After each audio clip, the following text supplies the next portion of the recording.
Nous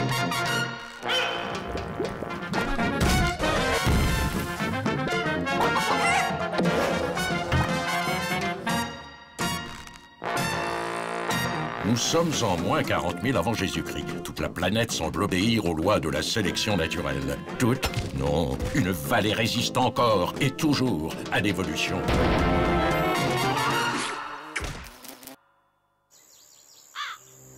Bon les enfants, il faut que je vous annonce une nouvelle très dure. J'avais rendez-vous à l'hôpital Sainte-Bactérie la semaine dernière. Ils m'ont diagnostiqué un cancer du singe. Oh mon Dieu, ma petite maman.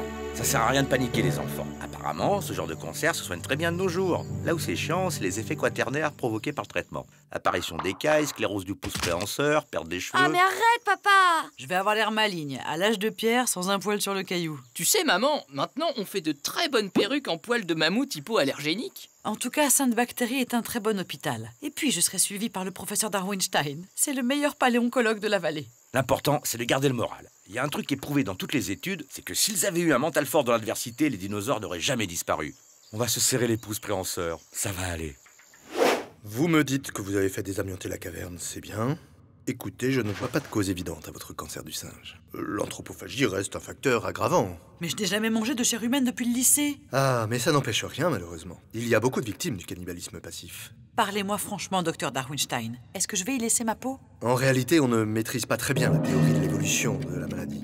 Dans votre cas, vous devriez tenter une lithothérapie. C'est ce qu'on fait de plus pointu en termes de traitement préhistorique. Bon, ils m'ont mis dans une grotte stérile, je ne sais même pas pourquoi. On se croirait dans un pipe show. Un pipe show pour paléontologue, alors. Écoutez, je sais pas ce qui va arriver, mais je crois que c'est le moment de parler de ce qu'il faut faire de mon corps si l'opération se passe mal. Oh non, maman, tu peux pas dire ça.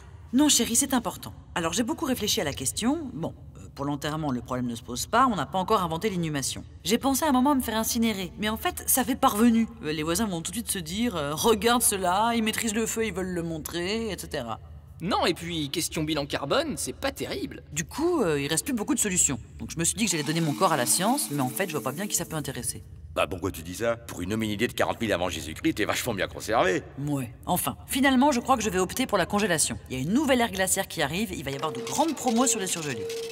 Madame.com, c'est l'heure de descendre au bloc opératoire. Le professeur Pulpenstein est déjà là avec ses équipes. Ayez confiance, notre service est le plus évolué de toute la préhistoire. Silex racloir, silex tranchoir, silex écorchoir, silex tranchoir. Sylvia, vous me faites un expresso, s'il vous plaît? Alors, docteur? Écoutez, ça s'est bien passé. Je lui ai retiré une tumeur grosse comme un œuf de tyrannosaure, rien de bien méchant. Quelques jours de repos et elle pourra galoper comme une jeune bipède. Merci, Sylvia. What else?